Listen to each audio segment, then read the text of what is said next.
Good morning, everyone. What did we discuss in the previous class?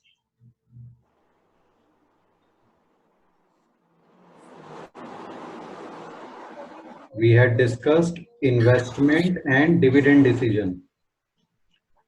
How much portion of the profits should the company distribute among the shareholders, and how much portion of it should be reinvested in the business? This decision is called dividend decision. And the factors on which this decision depends, that those factors we had discussed in the previous class. Any doubt up to there? Okay, good.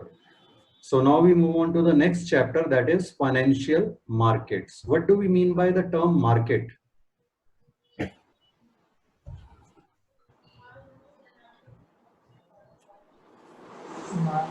Market is a place where buyers and seller comes in close contact to buy and sell their goods and services. Very good. And when we are saying financial markets, means where what is bought and sold, either bought or sold or lent and borrowed. तो financial market में किस चीज की lending borrowing या purchase sale होगी? Funds, yes, finances, ठीक है। तो financing decision we had discussed deals with determining the amount of funds required and selecting suitable sources of finance. There are various sources of finance, each having certain merits and limitations, based upon which the sources suitable to the business requirements are selected. Funds contributed by the owners are called owners funds. ठीक है, company के case में इसमें आ जाते हैं shares, issue of share से जो funds आए वो ओनर्स फंड्स हैं, ठीक है। End funds available in the form of loans, company के केस में ये डिबेंचर्स हो सकते हैं, लोन फ्रॉम फाइनेंशियल इंस्टीट्यूशंस हो सकते हैं, लोन्स फ्रॉम बैंक्स हो सकते हैं. These are called borrowed funds. So basically there are two types of funds, owners funds and borrowed funds. There are specialized financial markets from where these funds can be procured. Funds की requirement हमारी short term भी हो सकती है, long term भी हो सकती है. शॉर्ट टर्म मतलब अप टू 1 ईयर पीरियड, 1 से 5 ईयर तक के पीरियड को हम कहते हैं मीडियम टर्म, और 5 ईयर से ज्यादा लंबे पीरियड को हम कहते हैं लॉन्ग टर्म. और अगर हमें सिर्फ शॉर्ट और लॉन्ग में डिवाइड करना है तो 1 ईयर तक शॉर्ट टर्म, उसके बाद long term. Clear? Yes, sir. The short-term requirement of funds can be financed through money market. जब हम शॉर्ट टर्म के लिए फंड्स प्रोक्योर करते हैं तो जिन सोर्सेज से हम प्रोक्योर कर सकते हैं जनरली, उन सोर्सेज को मिलाकर हम कहते हैं मनी मार्केट. कौन सी market? Money market. Money market, very good. और long term and medium term requirement जो होती है हमारी फंड्स की, उसे जब हम फाइनेंस करते हैं तो जिन सोर्सेज से फाइनेंस करते हैं जनरली, उन्हें कलेक्टिवली हम कहते हैं कैपिटल मार्केट. क्या कहते हैं? Capital market. Yes. Two main mediums of allocation of funds are banks and financial markets. ठीक है. A financial market क्या होती है? Financial market is a market for creation and exchange of financial assets. Financial assets कौन से होते हैं? Shares, debentures, bonds, loans. All these are financial assets. तो इनकी क्रिएशन और एक्सचेंज जिसके थ्रू होती है उसे हम कहते हैं financial market. And the process of allocation of funds from savers to investors. Funds की सप्लाई कौन करता है? जिसके पास सेविंग्स है, मेनली हाउस होल्ड्स. ठीक है. हम जाकर अपने पैसे बैंक में जमा करा देते हैं, या शेयर्स में, या डिवेंचर्स में, या फिक्स डिपॉजिट में इन्वेस्ट कर देते हैं. तो सप्लाई कहां से आती है फंड्स की? फ्रॉम सेवर्स. और डिमांड कहां से आती है? चाहिए किसको होते हैं? इन्वेस्टर्स, बिजनेस फर्म्स को, कंपनीज को जिन्हें उस पैसे को इन्वेस्ट करना है. So the process of allocation of funds from savers to investors is called financial intermediation. What is it called? Financial intermediation. Very good. Intermediation मतलब acting in between. So financial market acts as a mediator between the savers and the investors. When funds are allocated well, the consequences are households और savers get a higher rate of return. अगर funds को अच्छे productive uses में invest किया जाता है तो सेवर्स को इंटरेस्ट या डिविडेंड जिस भी फॉर्म में वो इन्वेस्ट कर रहे हैं उसकी रिटर्न अच्छी मिलेगी. And second consequences, optimum utilisation of scarce financial resources. किसी भी कंट्री में कितनी भी ज्यादा फाइनेंशियल रिसोर्स ना हो, लेकिन they will always be limited. Unlimited funds किसी के पास भी नहीं होते. तो स्केर्स फाइनेंशियल रिसोर्सेज की ऑप्टिमम यूटिलाइजेशन होगी अगर फंड्स एलोकेट होंगे हायर प्रोडक्टिविटी इंडस्ट्रीज में. Clear? Yes, sir. Now we come to functions of financial markets. First function is mobilization of savings and channelizing them into most productive uses. Financial markets, on one side, they encourage the savers to deposit their savings in the financial markets, invest their savings in the financial markets. Okay? And on the other hand, they give these financial resources, give these savings to investors, business firms, to invest the funds in productive uses for productive purposes. Effective allocation of mobilized financial resources by directing the flow of funds to the points of highest yield. Highest yield means highest return, or backward areas for balanced and diversified industrialization. Financial markets के दो purpose हो सकते हैं. या तो वो funds वहां पे एलोकेट करेंगी जहां पे रिटर्न हाई आएगी, ठीक है, या फिर वो वहां पे एलोकेट करेंगी जहां पे रिटर्न बेशक लो है लेकिन वो बैकवर्ड एरिया है, ताकि बैकवर्ड एरियाज की भी बैलेंस्ड डेवलपमेंट हो. This ensures optimum utilisation of available scarce financial resources. Clear? Yes, sir. Yes, sir. Facilitate price discovery. आपको कैसे पता चलता है कि कोई इन्वेस्ट करना चाहता है शेयर में या डिवेंचर्स में, तो उसे कैसे पता चलता है कि क्या प्राइस चल रहा है अभी शेयर का? By stock market. Yes. आप बिजनेस चैनल पे देखते हो, न्यूज चैनल पे देखते हो या न्यूज़पेपर में पढ़ते हो, वहां पे प्राइसेस आए होते हैं शेयर्स के. वहां पर कहां से आते हैं?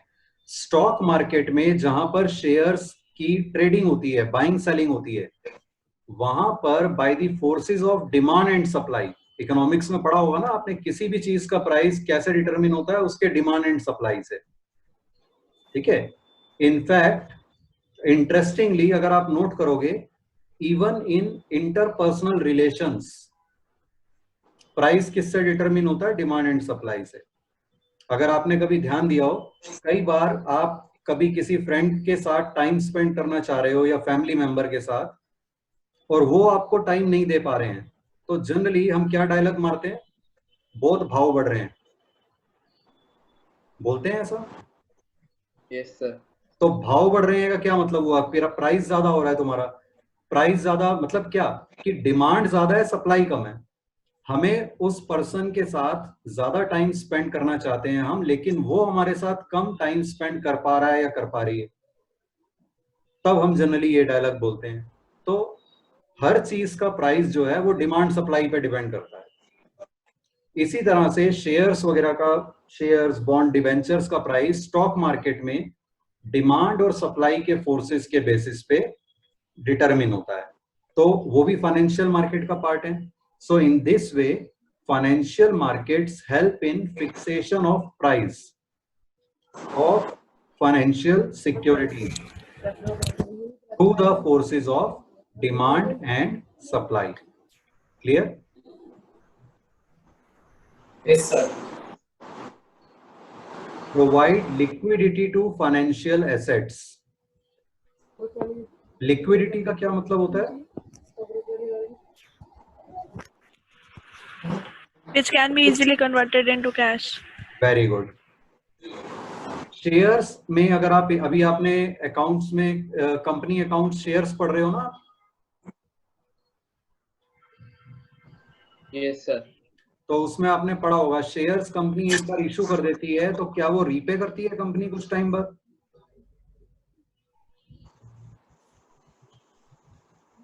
या नहीं?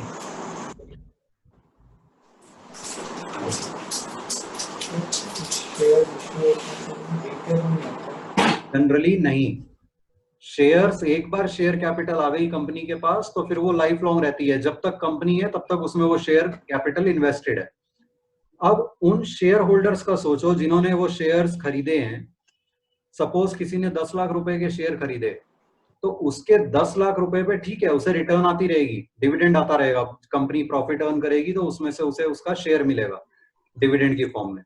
लेकिन अगर उसे अचानक कभी ज्यादा अमाउंट की जरूरत पड़ गई पर्सनल यूज के लिए तो उसके 10 लाख रुपए तो ब्लॉक हो गए हमेशा के लिए. तो वो क्या करेगा? तो वो स्टॉक एक्सचेंज के थ्रू अपने शेयर्स को सेल कर सकता है.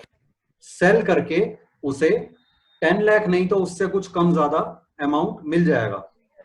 ठीक है, तो पैसे ब्लॉक नहीं हुए, लिक्विडिटी बनी रही. Means the investors can convert their securities into cash or bank balance easily because of presence of stock markets, because of presence of financial markets. इसी तरह से अगर किसी ने डिबेंचर लिए हैं 10 इयर्स के तो 10 साल के लिए उसके पैसे ब्लॉक हो गए. एक साल बाद ही अगर उसे खुद जरूरत पड़ गई पैसों की तो that person can sell those debentures through stock market.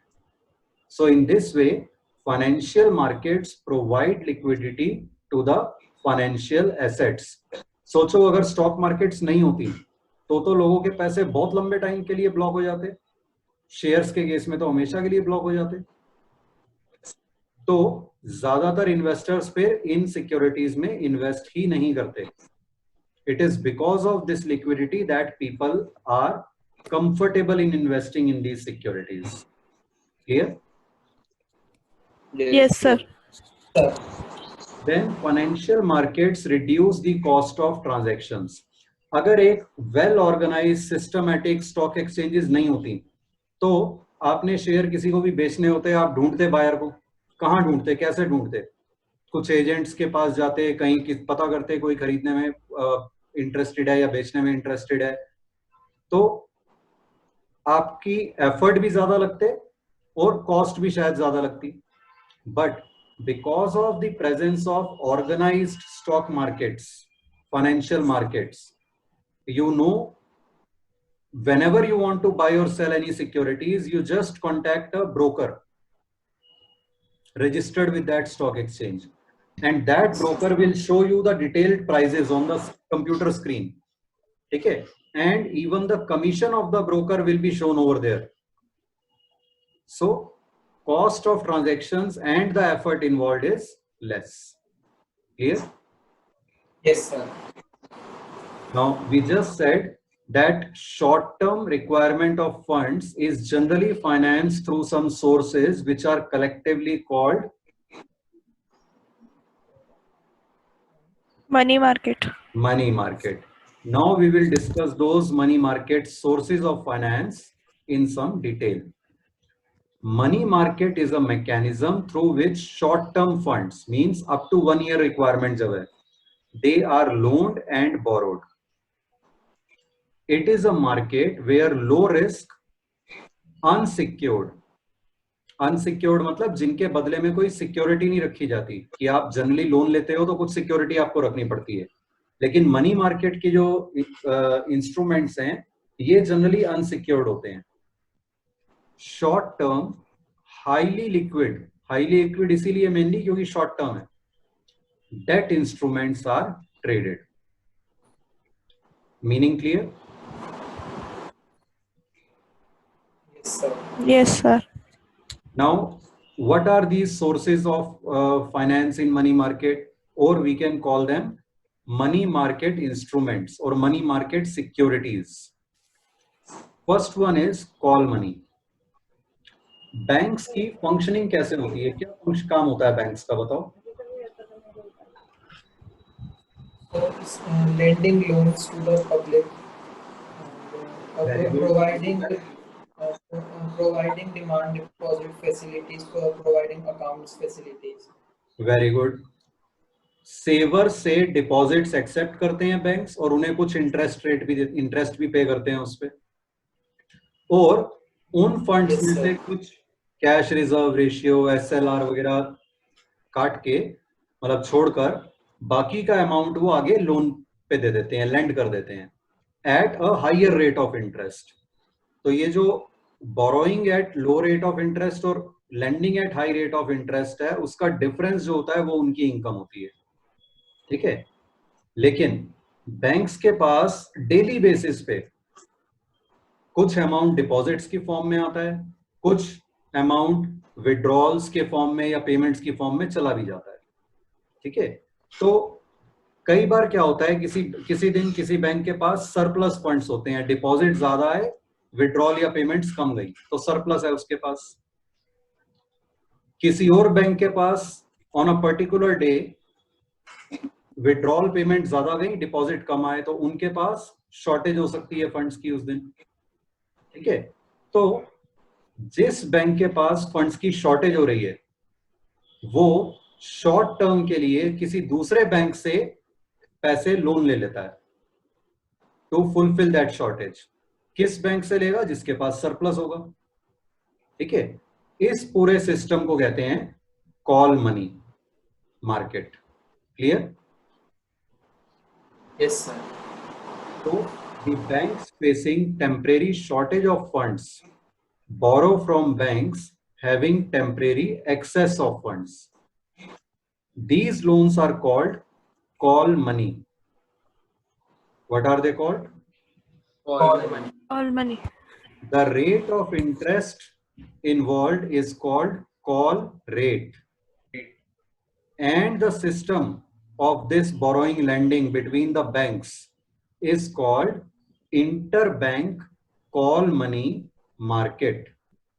What is it called? Interbank call money market. Very good. Call rate is highly volatile, means it keeps fluctuating. It varies from day to day and sometimes even from 1 hour to another hour. In this market, money can be lent for a period of 1 to 15 days. Generally 1 दिन से लेके 15 दिन तक के period के लिए banks एक दूसरे से फंड्स बोरो करते हैं या एक दूसरे को फंड्स लेंड करते हैं through call money. Clear? Yes, sir. Yes, sir. Next money market instrument is treasury bills. Short में टी बिल्स भी कहते हैं इन्हें. These are also called zero coupon bonds. These are promissory notes issued by the RBI on behalf of Government of India as a short-term liability. RBI किस तरह का bank है? Bank. Central bank है हमारी कंट्री का. ठीक है. और जो सेंट्रल बैंक होता है वो सारे बैंकिंग सिस्टम को कंट्रोल और रेगुलेट करता है, लेकिन उसके साथ साथ वो गवर्नमेंट का बैंकर भी होता है. Means RBI is the bank of government of India, उनका बैंकर भी है वो. तो गवर्नमेंट ऑफ इंडिया को जब कभी फंड शॉर्ट टर्म फंड्स की जरूरत पड़ जाती है तो गवर्नमेंट ऑफ इंडिया आरबीआई से बोरो कर लेती है. अब आरबीआई उन्हें कहां से देगा पैसे? वो आगे बोरो कर लेता है कॉमर्शियल बैंक से और जनरल पब्लिक से, और उसके बदले में उन्हें इशू कर देता है ट्रेजरी बिल्स. ठीक है. डिबेंचर्स आपने पढ़ा हुआ है?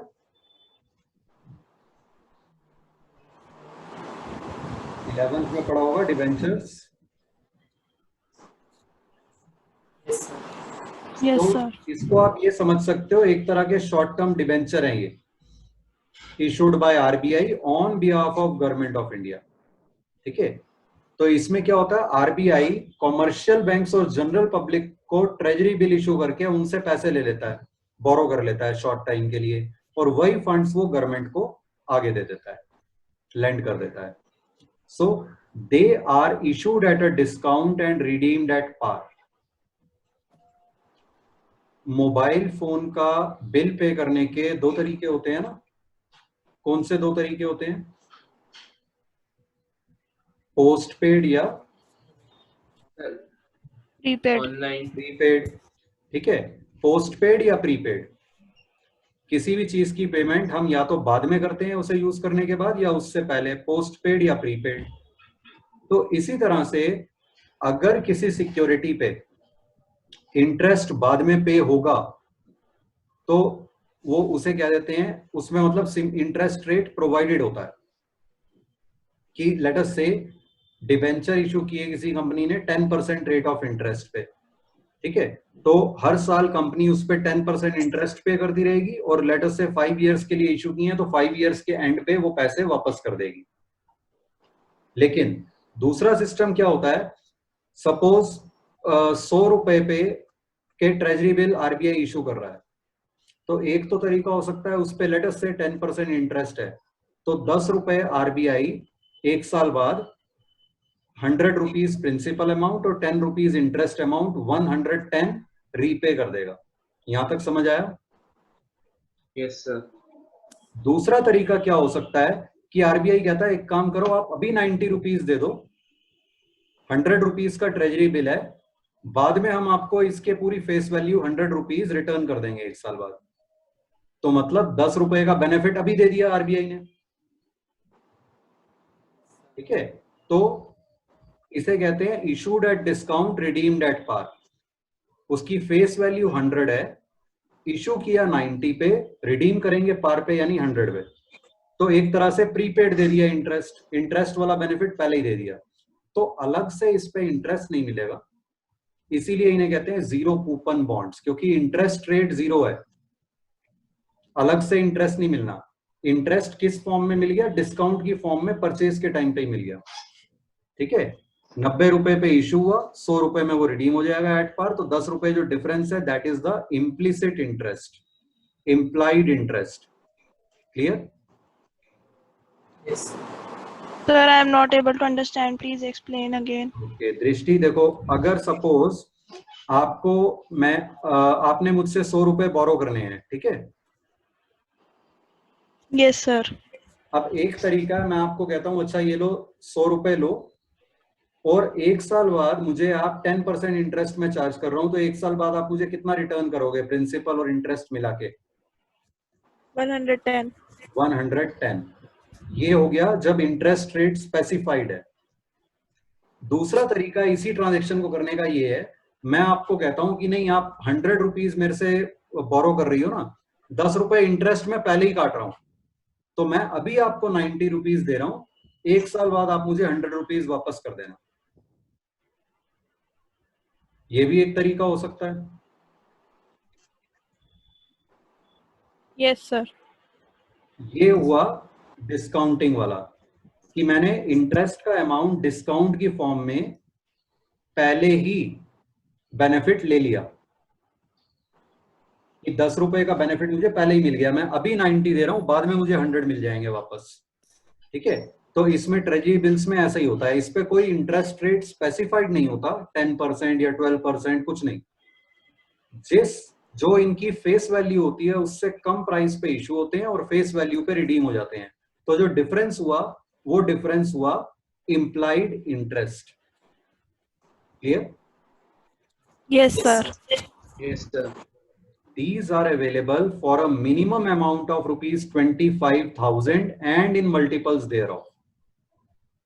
मतलब मिनिमम 25,000 रुपए या उसके मल्टीपल्स, यानी या 25,000 रुपए या 50,000 या 75,000, इस तरह से इन मल्टीपल्स में ये इशू किए जाते हैं treasury bills. Clear? Yes, sir. Next is commercial bills. ये आपने अकाउंट्स में पढ़ा हुआ है 11 में भी, जिन्हें हम बिल ऑफ एक्सचेंज भी कहते हैं. These are also called trade bills. तो commercial bills, bills of exchange, trade bills एक ही बात है. These are short term negotiable instrument. Negotiable मतलब जो किसी को दूसरे को ट्रांसफर भी हो सकता है. आपने एंडोर्समेंट वाला भी पढ़ा होगा ना बिल्स ऑफ एक्सचेंज में. Yes, sir. Yes, sir. तो एंडोर्समेंट का क्या मतलब है? Transfer, negotiation, negotiated. तो these are negotiable instruments drawn by seller, business firms and accepted by buyer firms in credit trade. Banks इनमें एक फैसिलिटी प्रोवाइड करते हैं. क्या फैसिलिटी प्रोवाइड करते हैं बिल ऑफ एक्सचेंज में banks? To discount the bill. Yes, very good. Discounting of bills of exchange. ठीक है. When accepted by a bank, these are called commercial bills.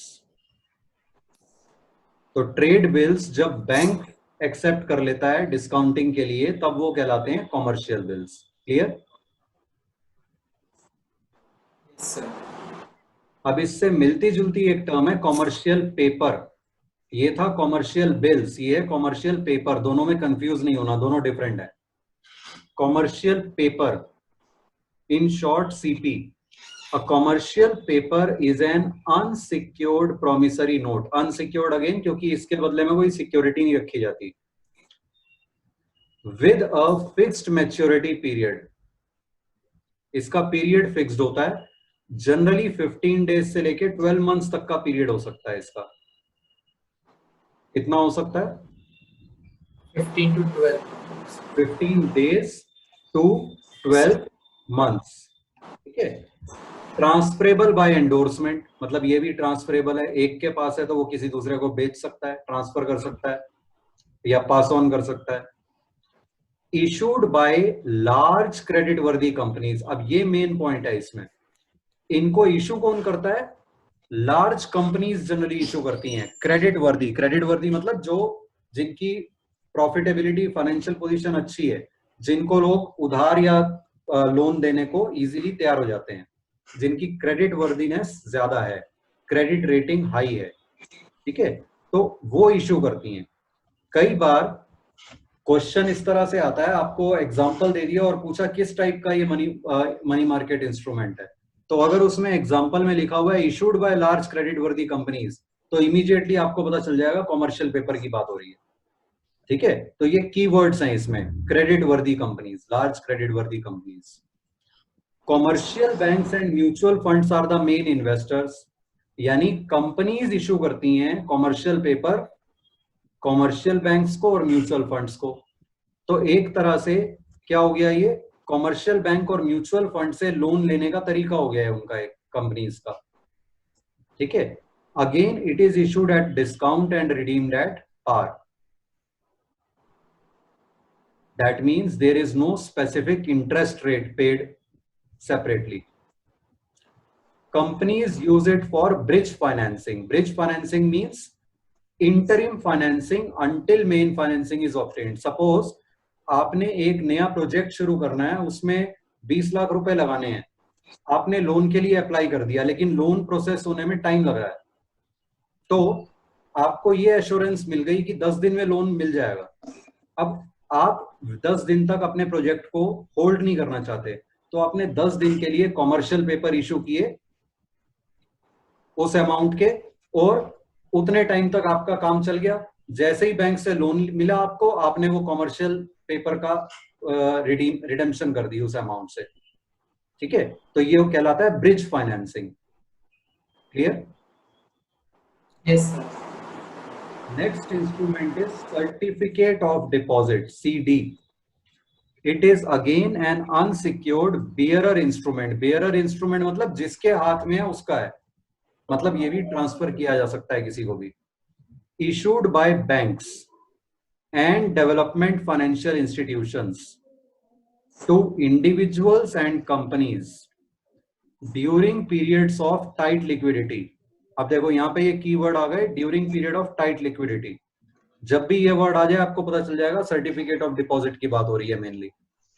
When deposit rate is low but demand for credit is high. तो ये जैसे banks में fix deposit होता है ना, वैसे ही सर्टिफिकेट ऑफ डिपॉजिट होता है. लेकिन फिक्स डिपॉजिट से डिफरेंट कैसे है? फिक्स डिपॉजिट लंबे टाइम के लिए भी हो सकता है, जबकि certificate of deposit short time के लिए होता है. फिक्स डिपॉजिट जिसके नाम पर है उसी को पैसे वापस मिलेंगे, लेकिन सर्टिफिकेट ऑफ डिपॉजिट में डिपॉजिटर को एक सर्टिफिकेट मिल गया. अब वो सर्टिफिकेट अगर किसी और को ट्रांसफर कर देता है तो जिसके पास वो सर्टिफिकेट होगा मैच्योरिटी की डेट पर, जो उसे प्रेजेंट करेगा, उसको उसका मैच्योरिटी अमाउंट मिल जाएगा. Clear? Yes, sir. Any doubt up to here? No, sir. Okay. Features of money market short term nature है. ठीक है. The financial assets are close substitutes for money. Why? Because they can be easily converted into cash. Money market में जो भी dealings हैं वो with और without broker की जा सकती है. ब्रोकर का इन्वॉल्वमेंट जरूरी नहीं है. It is basically over the phone market. ज्यादातर इसमें डीलिंग्स जो हैं वो फोन पे ही फाइनलाइज हो जाती है. डील पेपर वर्क बाद में होता रहता है. It provides reasonable access to users of short-term funds to meet their requirements on reasonable terms and reasonable rates of interest. Any doubt up to here?